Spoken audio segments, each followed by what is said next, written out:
stereophonic recording, the feeling of space and perspective is brought to you.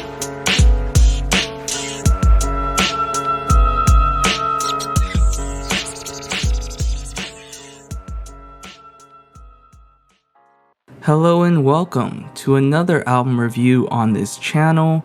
My name is Josh, and for today I'm going to be reviewing the album Jagged Little Pill by Alanis Morissette. Alanis Morissette is a singer-songwriter from Ottawa, Ontario, Canada. She released her first song titled Fate Stay With Me in 1987. In 1991, she signed a record deal with MCA Records Canada and released her debut studio album, Alanis, in 1991 at the age of 16. Her first two albums, Alanis and Now Is the Time, were only released in Canada and were primarily dance pop records.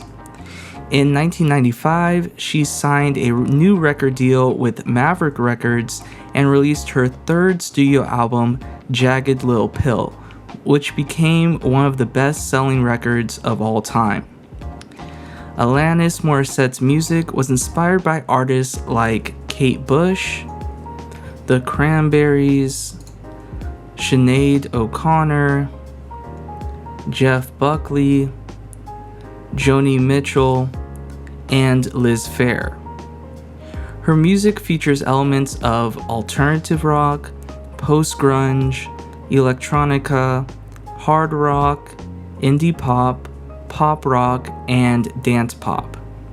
She has released 10 studio albums, with her last studio album, The Storm Before the Calm, being released in 2022.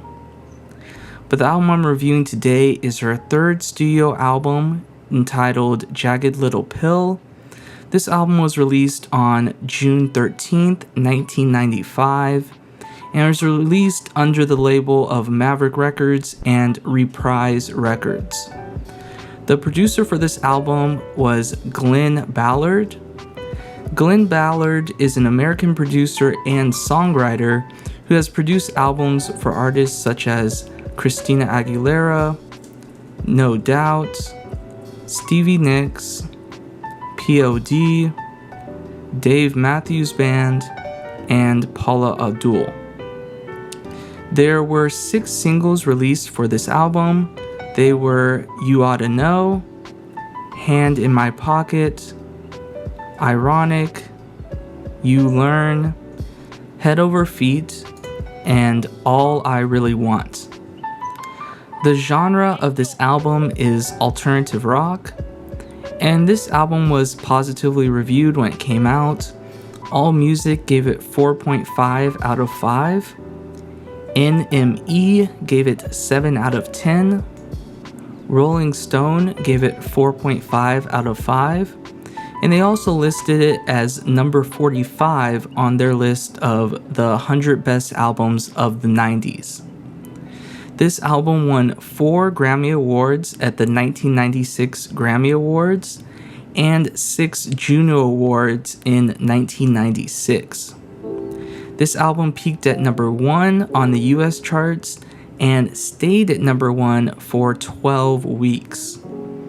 This album has sold over 33 million copies worldwide, which makes it one of the top 15 best-selling albums of all time.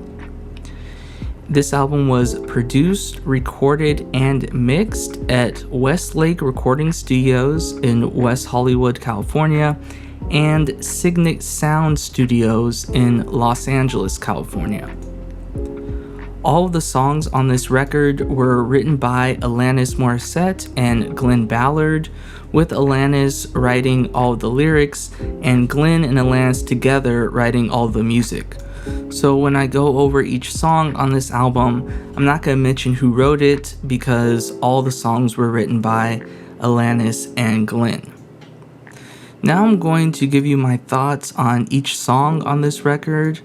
After that, I'm going to give you my top 3 songs from this album, and then I'm going to give you my overall thoughts on the album and my final rating for this album.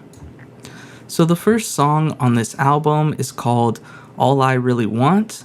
This is the first single to appear on this album, and this is a pop-influenced alternative rock song that has a subtle psychedelic funk vibe to it. And I thought this song was overproduced, especially during the chorus with all these different vocal effects. It just becomes too much, all the different layering, it becomes overwhelming. Also, the instrumentation I felt like didn't mesh well with the expressive and angry, grunge style vocal performance from Alanis. I just felt like that those didn't really mesh well with the more pop influenced instrumentation. I did enjoy Alanis' singing style in this song. Very expressive, very emotional, and I feel like she really gave a great performance in terms of the singing. And I thought that the harmonica solo from Alanis was really good, I think it's really cool that she plays harmonica, and I felt like that solo really helped this song. I also liked the lyrics. I thought they were very honest and expressive, and with her very emotional and just vulnerable singing style, it really brings out those lyrics and really makes you connect with them. So overall, I actually didn't like this song. I felt like Alanis wrote this really cool, expressive song that's really made for more of like alternative rock style, but instead they placed this over this like overproduced pop rock song, and it just doesn't mesh well. And I just feel like as a whole, this song just doesn't work for me, and I wasn't a big fan of it. The second song on this album is called You Oughta Know. This is the second single to appear on this album, and this song features Dave Navarro from Jane's Addiction and Red Hot Chili Peppers playing guitar in this song. At this time, he was a part of Red Hot Chili Peppers, and Flea from Red Hot Chili Peppers, he played bass on this song. So you had two members from Red Hot Chili Peppers playing on this track, which I just thought was pretty cool. This song was ranked as number 103 on the Rolling Stones 500 greatest songs of all time. So it's a very, very highly regarded and popular song. And this is an alternative rock song that has a strong 90s Red Hot Chili Peppers vibe to it. The One Hot Minute era of Red Hot Chili Peppers with Dave Navarro in the band. You just feel that vibe with this song. This song has a really catchy, funky, alternative rock style instrumentation that's very energetic and fun. I think a lot of credit goes to Dave Navarro and Flea for playing on this track, which gives this track a Red Hot Chili Peppers vibe that I mentioned earlier. This track also features an amazing vocal performance by Alanis. So much raw energy and passion in her vocal performance, and I feel like it fits the instrumentation perfectly, and it just feels very authentic and honest. I love the lyrics in this song. They're very vulnerable, they're very angsty, angry, explicit, sexual, chaotic, and just honest. This feels like a very candid song. She's talking about her feelings after going through a breakup, what she went through in her previous relationship. No one really knows who this is specifically about. The kind of rumor is about Dave Coulier from Full House, but that's not really been confirmed by Alanis. So we don't really know who this relationship was about that she was talking about, but you could just tell that this was very personal for her. It's very fresh, and this feels like a very therapeutic song. My favorite part is actually the outro, which features this really awesome guitar solo by Dave Navarro with Alanis singing over the instrumentation. I just thought that was a really cool part. And overall, I'm a huge fan of this song. This song is actually the main reason I wanted to review this album. This is the main song that I like from Alanis, and I feel like this is the quintessential, breakup song from the 90s, and this is the song that a lot of people know her for. One of my favorite songs from the 90s, and a song that I never really get tired listening to. I just feel like the energy, just how fun this song is, even though the lyrics are a lot more darker, it just fits together really, really well, and I really, really enjoyed this song. The third song on this album is called Perfect. This is a more laid back, chill, soft alternative rock song. I felt like the instrumentation was very basic on this song. Nothing really stands out about it for me. I did really enjoy the lyrics on this song. I thought they were beautifully written and very powerful, dealing with the subject of unrealistic expectations placed on children by, perfectionist, narcissistic parents, and the trauma that this can cause for children growing up with these parents. And I feel like these lyrics are just very powerful, very vulnerable, authentic, and these are my favorite lyrics on this album. I just really connected with these lyrics. Alanis' voice sounded amazing to me on this song. With a more laid-back instrumentation, it really allowed her voice to really shine out on this song. And overall, I really like this song, mainly because of the lyrics and Alanis' vocal performance. Like I mentioned earlier, the instrumentation was really basic for me. I also really think this is a good calm down track and a great follow-up to the previous song, Oughta Know, which was just super energetic. I think this is a nice calm down track, and it just really helps with the flow of this album.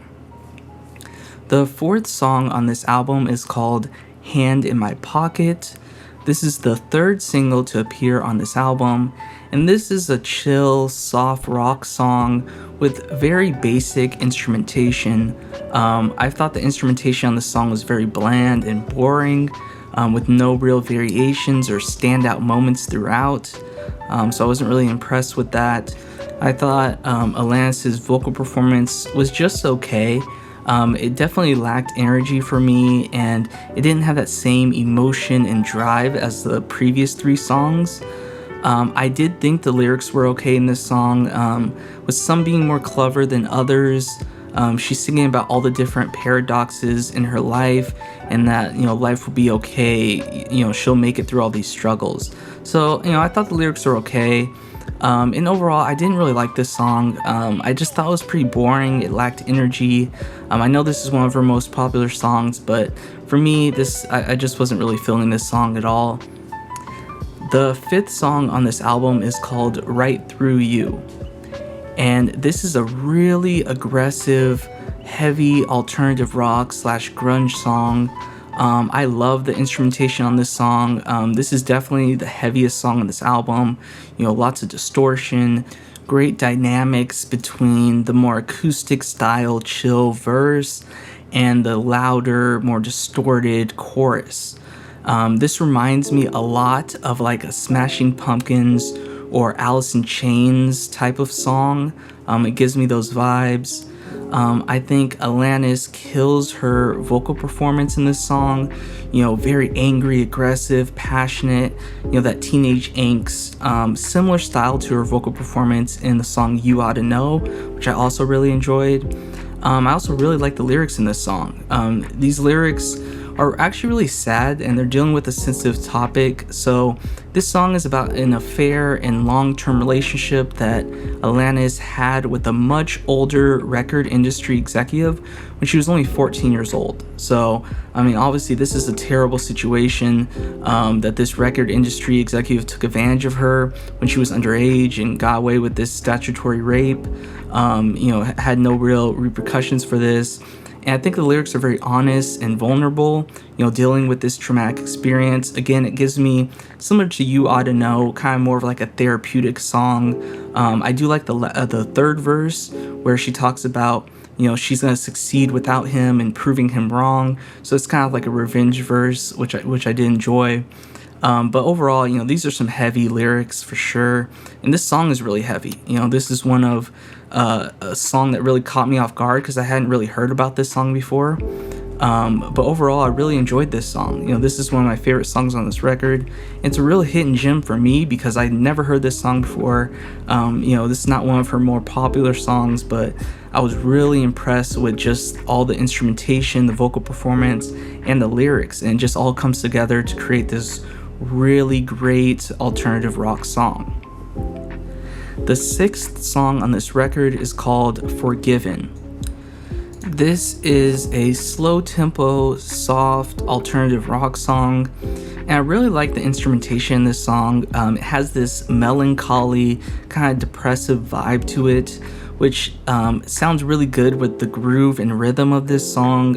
It really gets you in that kind of like melancholy mood, but I think it just really works well with Alanis's vocal performance in this song. Very expressive with a lot of emotion in her voice. She's very good at emoting with her vocal performances and really making you feel her lyrics. And I really like the lyrics in this song. This song is about Alanis's experiences growing up in the Catholic Church as a girl and the guilt that was placed on her by, being a girl and losing her virginity as a teenager in the Catholic Church, and just like the shame that was placed on her. So it's, again, very therapeutic lyrics, very deep lyrics, very vulnerable, and I just really enjoyed, just the lyrical content of the song. And overall, I really like this song. I think this is a very solid song all around. Very moving, and I like the slow tempo songs following up the more high energetic songs, like the previous song "Right Through You," which was way more aggressive and more of a rock song. Having a softer follow up really helps the album to flow really nicely. So I really enjoyed this song. The 7th song on this album is called "You Learn."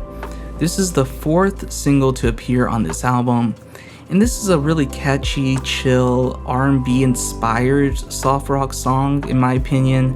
The lyrics were pretty basic and not very interesting for me.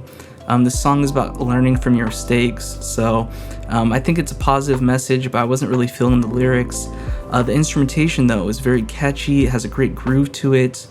Even though this is a more basic song in the style of Hands in My Pocket, which I didn't really like the instrumentation on that song, this song just is a little bit more catchy and just has something to it that makes me more interested in listening to it. I also really liked Alanis's vocal performance in this song.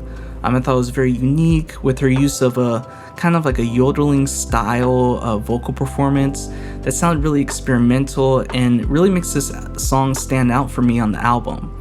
And overall, I thought this song was okay. It's not my favorite song, but it's not my least favorite. It's just kind of in the middle for me. It's a very basic song, but has just enough going on with it that it keeps me interested. It doesn't really go over to the place where I don't like the song, but it doesn't have enough to make me really like it. So I'm just kind of in the middle. This is kind of an average song for me. The 8th song on this album is called Head Over Feet. This is the 5th single to appear on this album, and this is a chill, soft, alternative ballad song, similar to the last couple songs that have been more, soft and slow tempo. I really like the instrumentation on this song, especially the drums and the harmonica solo by Alanis. It's kind of a basic song in terms of instrumentation, but like the chill atmosphere just worked for me with this song. I like the vocal performance by Alanis. Her cadence and singing style in the song works really well with the laid-back instrumentation. Also allows her vocal performance to shine through because of the more chill instrumentation style, and just has a nice flow and rhythm to it. I thought the lyrics on the song were okay. Nothing special, but they work for me. This song is about a couple who are best friends as well as lovers. So, it's a love song, but it's more about like friendship in a relationship. So I thought that was a good message. And overall, I like this song. It's not my favorite song on this album. It's not really a standout track on this album for me, but it's a solid track overall, and I feel like everything comes together to work out for this to be a really good track on this album. The 9th song on this album is called Mary Jane. And this is a slow tempo, melancholy, soft, post-grunge style song. I just thought the instrumentation on this song was okay.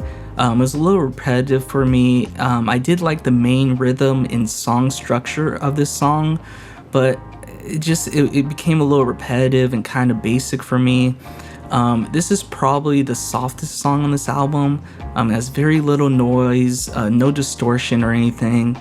This is a very chill song. I thought Alanis gave a really good vocal performance on this song.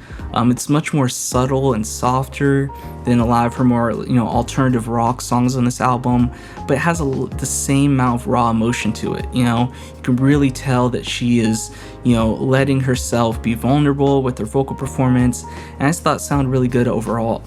I like the lyrics on this song. Alanis is singing to a woman who's depressed, sleep deprived, and withdrawn from the world.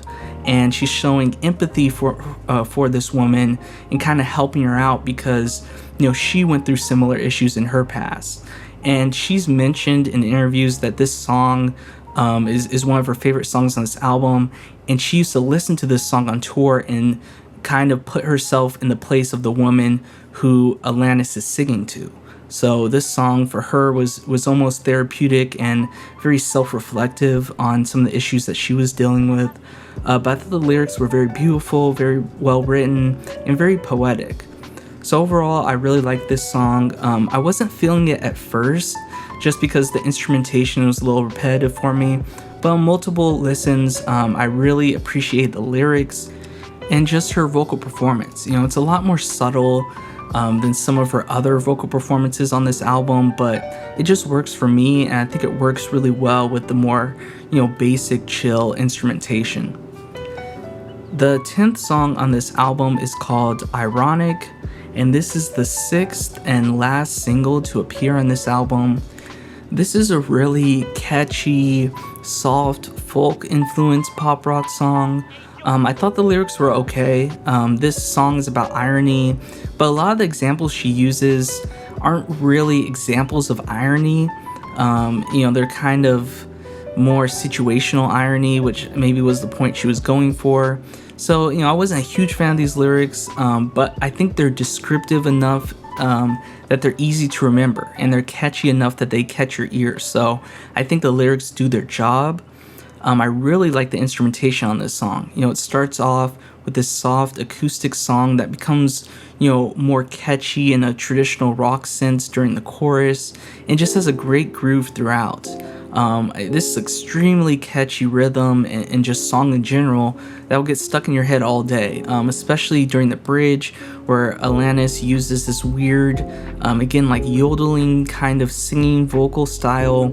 I thought it was really cool, and it really adds a unique feel to this song.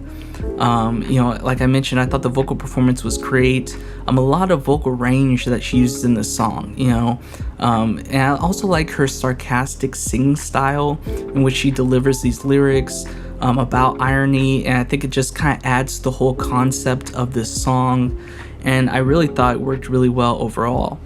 So overall, I really enjoyed this song.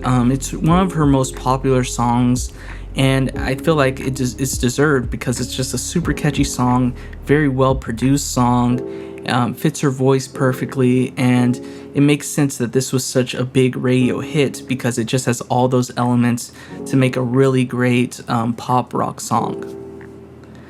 The 11th song on this album is called Not the Doctor. This is more of an alternative folk song with some rock influences to it. I wasn't a fan of the instrumentation on this song. I did like the main riff and groove of this song, but just felt very repetitive. It doesn't really change at all. I think it works better during the verses than during the chorus. During the chorus, I really didn't like the instrumentation. I just felt like it didn't flow well with her vocals. I found it very bland and basic, and it just had this off-putting rhythmic quality to it that I just wasn't feeling. I also wasn't a big fan of Alanis' vocal performance in this song. It kind of reminded me of her vocal performance in the song Hand in My Pocket, where it feels flat and just lacks energy. It's just very almost too chill, too subdued, and just doesn't really mesh well, especially during the chorus. With the instrumentation, I get really bored during this song, especially during the chorus, which should be the best part of the song.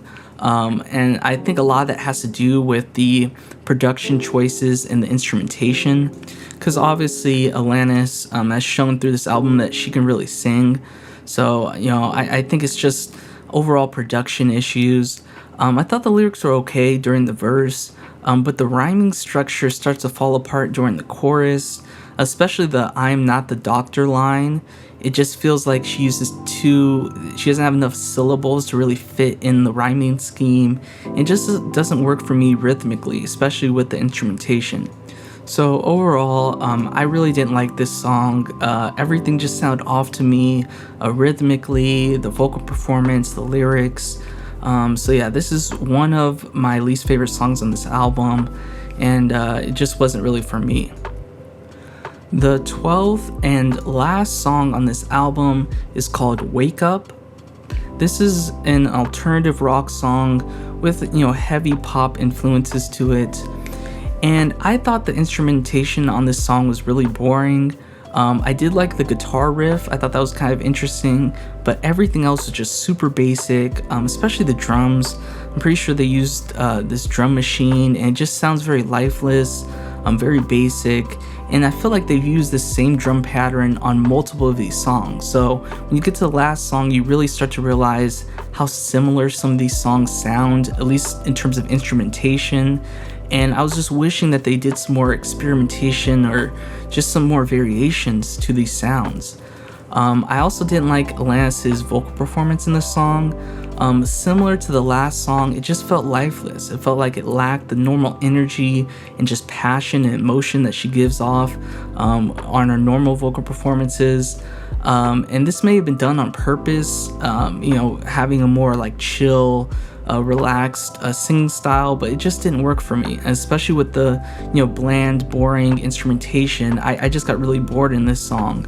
I also really wasn't a fan of the lyrics. I thought the lyrics were really basic, not the same poetic qualities that I'm used to with the Alanis Morissette song with her writing. These lyrics, basically it's about a man that she's dating who complains too much, and she's having problems in a relationship, which is a topic that she's dealt with a lot on this album. But these lyrics just aren't that interesting to me. They just feel very bland, very basic. And overall, this is my least favorite song on this album. It sucks that this is the last song on this album, so it kind of ends on a sour note. Kind of like how it began, because I wasn't a big fan of the first song either. So the bookends of this album are kind of fall flat for me. I just didn't find this song to be very interesting. I found it very boring, and just to me, this is the wrong way to end an album like this. I feel like, the beginning and ending are the most important parts of an album, and I think they should be the strongest, and I just really wasn't impressed with the song at all. Now I want to talk about a hidden track on this album. In fact, there's 2 hidden tracks on this album, and these are only on the CD versions of this album. So on the vinyl release from 1995, it's not gonna have these 2 tracks. But on the CD version, which was the more popular version, which most people listen to, and also the version that's on like Spotify and stuff, you're gonna have the final track that says "You Oughta Know," the Jimmy the Saint blend, and also "Your House," which is an acapella. So these are going to be on the CD versions and most of the streaming versions. So I thought I would just give kind of a quick review of these songs. I'm not really using them when I'm judging this album, just because they're not on every version of this album.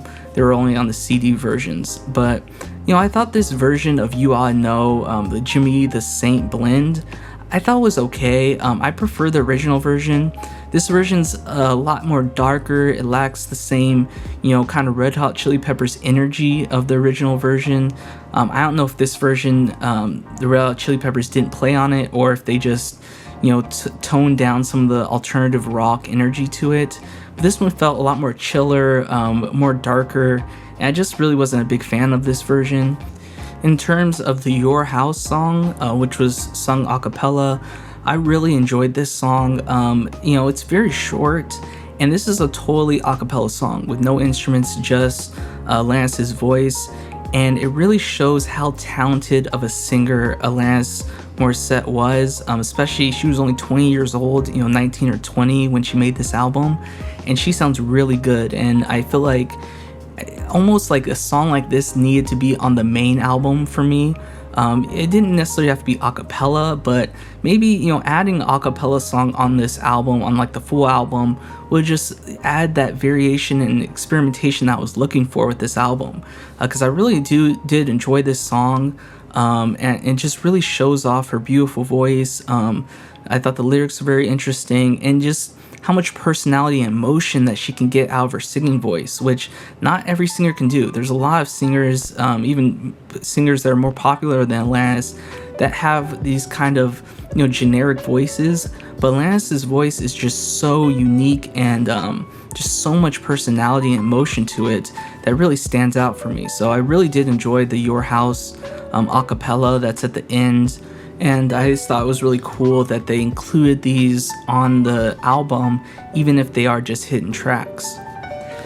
So now I'm going to go over my top 3 songs on the album, and this is in no particular order. The first song I want to talk about is You Oughta Know. This is the second track on this album, and this is just a classic 90s song. This is one of her most popular songs. The music video's very iconic. It was played a lot on MTV when it came out, and most people have heard this song before. I just thought it was really catchy. I feel like this is the more like grunge alternative rock style of Alanis that I personally enjoy. I kind of wish she had more songs like this on this album. And also Dave Navarro and Flea, I feel like they deserve a lot of credit because they added a lot to this song. This really does feel like a Red Hot Chili Peppers song with Alanis Morissette as the lead singer instead of Anthony Kiedis during the mid-90s One Hot Minute era of Red Hot Chili Peppers. And I just thought that was really cool and just really works well for this song. The second song for me is the song Right Through You, which is the 5th track on this album. This is my favorite song from this album, and it's a real hidden gem for me because I'd never heard this song before. I never heard it on the radio or anything, and it has this real like Smashing Pumpkins vibe to it. You can definitely tell that they were influenced by that band. It has such a different feel than any other song on this album. The most similar is the You Oughta Know song, which is another one of my favorite songs. So I like the more like rock alternative side of Alanis Morissette. I think her voice really works well with that stuff, that style of instrumentation, and the lyrics are just super powerful, vulnerable, dealing with a sensitive topic, but I just feel like, just the honesty in her voice and just how it just felt therapeutic, for her to really get out this song. So I really enjoyed that song a lot. Like I mentioned, that's one of my favorite songs on this album. And the last song is Ironic, which is the 10th track on this album. This is Alanis Morissette's most popular song. It has the most streams on Spotify, and I think it's well deserved because this is, a super catchy song, very interesting, really well written song that gets stuck in your head all day. It's probably her most catchiest song and her most radio hit song, radio friendly song, I should say. It just has that great mix of pop and rock together, and just is super catchy song that I really, really enjoyed. So again, the top 3 songs on this album for me in no particular order are You Oughta Know, Right Through You, and Ironic. And now I'm going to give some of my overall thoughts on this album. The first thought I had is I was really impressed by Alanis Morissette's voice. She was only 19 when she started recording this album, but majority of the album she made when she was only 20 years old. And you can tell that her voice is really raw, but it's just so powerful, and there's so much emotion behind her voice. Her voice sounds very mature for her age. She has a great vocal range, going from the more alto registry to certain songs. She goes into the high soprano, the falsetto range, and that vocal range, especially with the instrumentation kind of building up, she uses it really well in this album. I also enjoyed the creative choices she makes with her voice. Some songs she has more of the yelling, screaming style. Other songs is a lot more soft and subtle. She also does this yodeling type voice style. She has like slight voice cracks in her voice at times, which I actually enjoy. I like when artists do that. It adds more emotion to the song because you can tell they're trying to get those lyrics out and they're having trouble. And she's really not afraid of letting her emotions, control her vocal performance, especially with lyrics being so powerful at times and so vulnerable. It really comes out in her singing style. She really makes you feel those lyrics as a listener, which I really, really enjoyed. I also enjoyed the songwriting on this album. All the lyrics were written by Alanis, with Glenn Ballard and Alanis working together to compose the music. But all the lyrics in this album were really well written, very authentic, real, raw, and sincere, very poetic writing. And she's using these lyrics to express herself. And I just always enjoy when artists have lyrics that feel authentic to themselves. They feel very vulnerable. Songs like You Oughta Know, Right Through You, Forgiven really stand out for me on this album as, subject matters that are maybe more taboo, more personal that she gets into. And I just really appreciate that. Again, when an artist chooses to let some of themselves out, express themselves, be vulnerable, and just allow the listener into what they're thinking, into their heart and everything. And I just think this album has a lot of emotional weight to it, and a lot of that has to do with the lyrics. The music on this album, the instrumentation is hit or miss for me. I think when it works really well.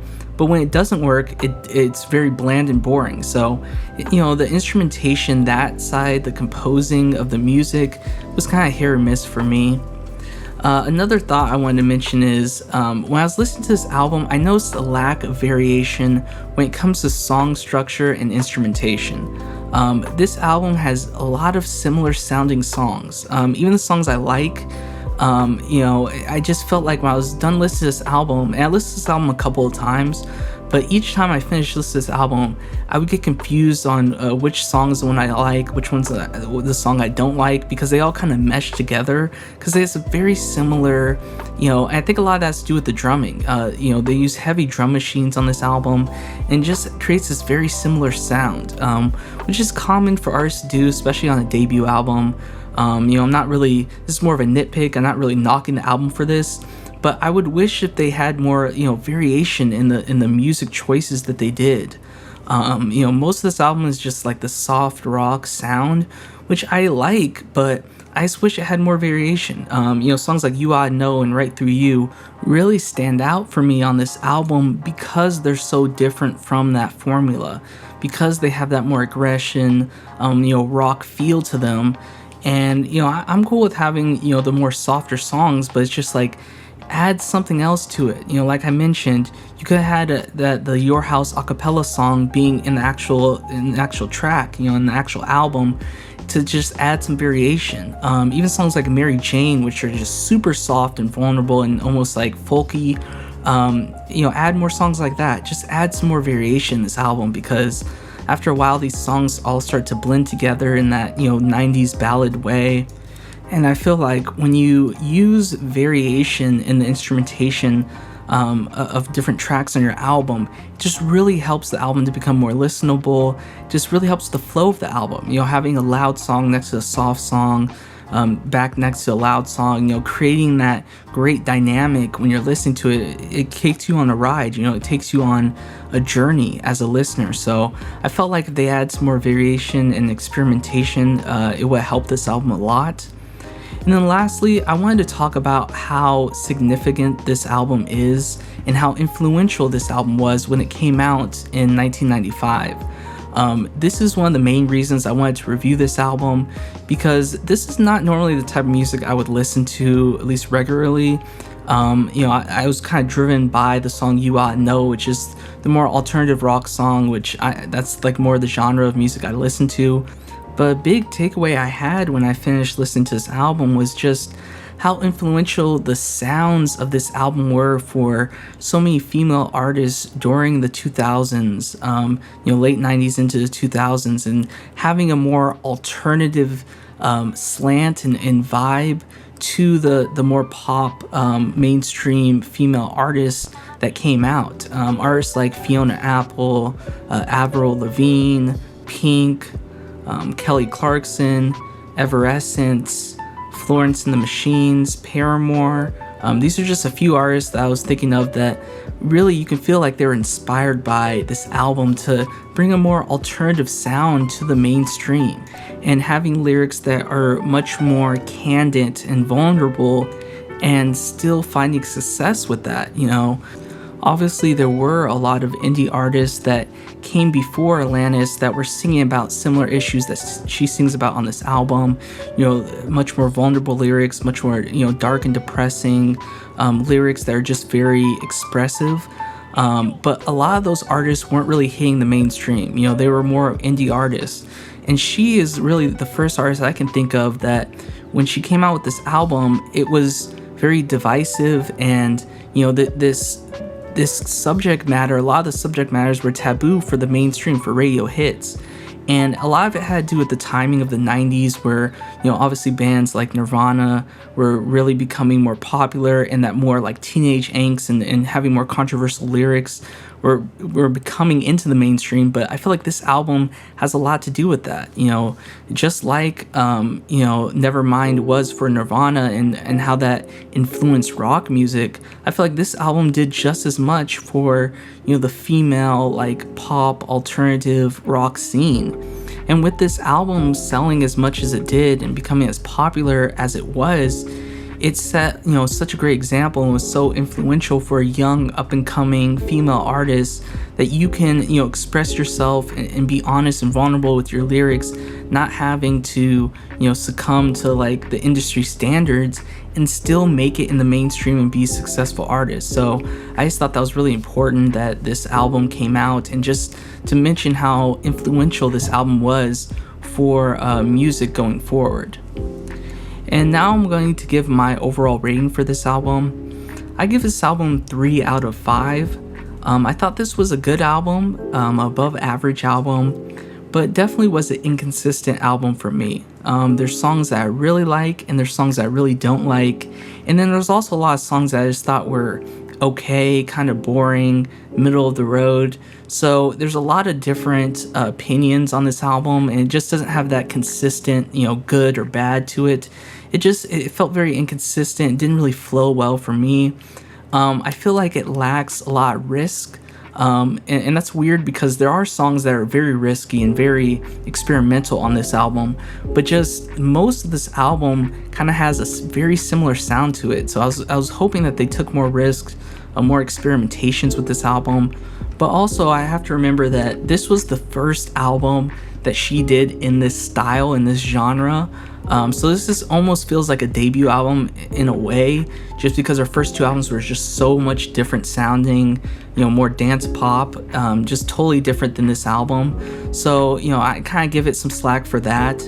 I was really impressed with Alanis' vocal performance throughout this album. Her harmonica playing, her lyricism, I feel like she brought the best parts to this album. I think where this album failed a little bit was in the production.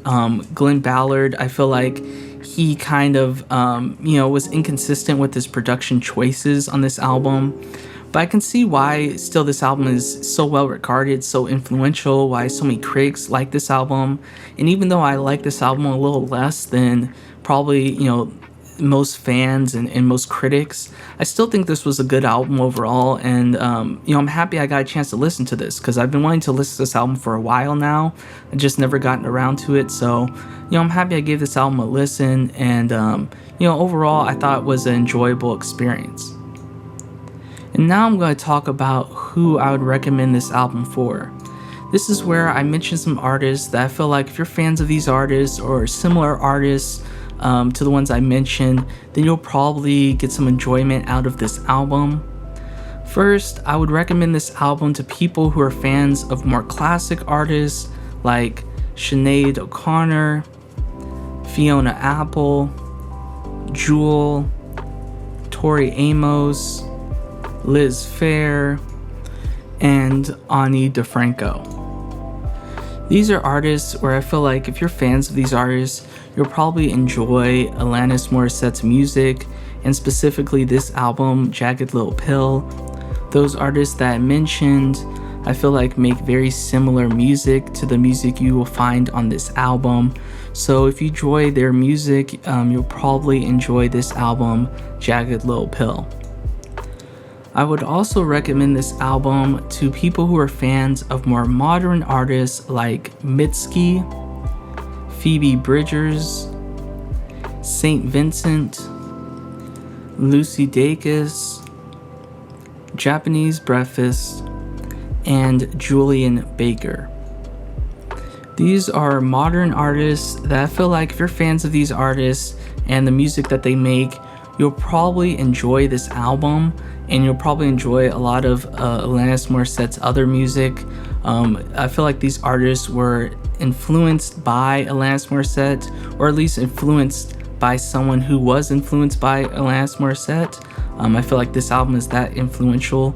So, if you're a fan of these artists, I definitely recommend that you give this album a listen, and you'll probably be surprised by how similar a lot of these songs sound to the popular music of today. And that does it for this album review of the album Jagged Little Pill by Alanis Morissette. I want to thank everyone for listening. Hope you all enjoyed. Have a great day, and peace out.